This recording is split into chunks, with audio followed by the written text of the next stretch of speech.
Chapter 4. The Flight. Second to the right, and straight on till morning. That, Peter had told Wendy, was the way to the Neverland, but even birds carrying maps and consulting them at windy corners could not have sighted it with these instructions. Peter, you see, just said anything that came into his head.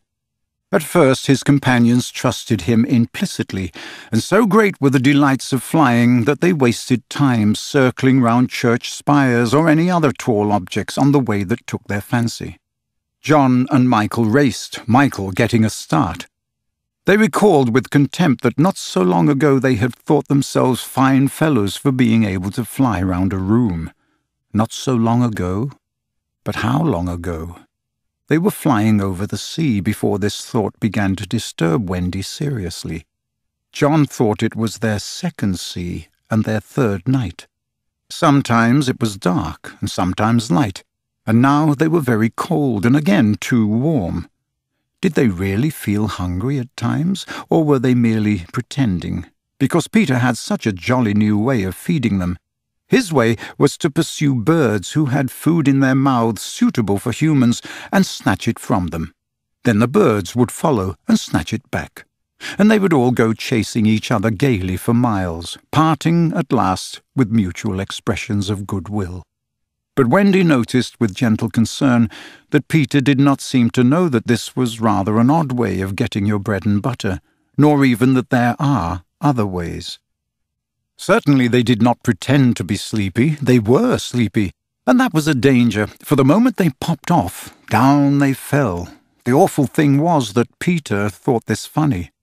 "There he goes again!" he would cry gleefully as Michael suddenly dropped like a stone. "Save him! Save him!" cried Wendy, looking with horror at the cruel sea far below. Eventually Peter would dive through the air and catch Michael just before he could strike the sea, and it was lovely the way he did it. But he always waited till the last moment, and you felt it was his cleverness that interested him, and not the saving of human life. Also, he was fond of variety, and the sport that engrossed him one moment would suddenly cease to engage him, so there was always the possibility that the next time you fell he would let you go. He could sleep in the air without falling by merely lying on his back and floating, but this was, partly at least, because he was so light that if you got behind him and blew, he went faster. "Do be more polite to him," Wendy whispered to John when they were playing Follow My Leader. "Then tell him to stop showing off," said John.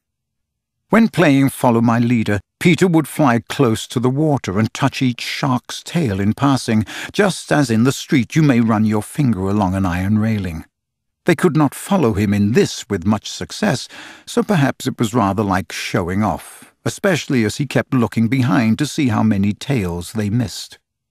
"You must be nice to him," Wendy impressed on her brothers. "What could we do if he were to leave us?"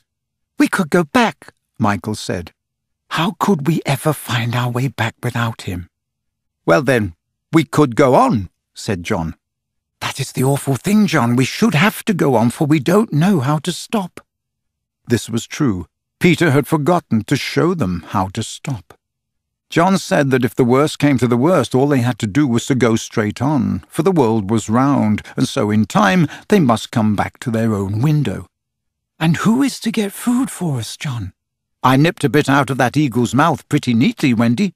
"After the 20th try," Wendy reminded him, "and even though we became good at picking up food, see how we bump against clouds and things if he is not near to give us a hand."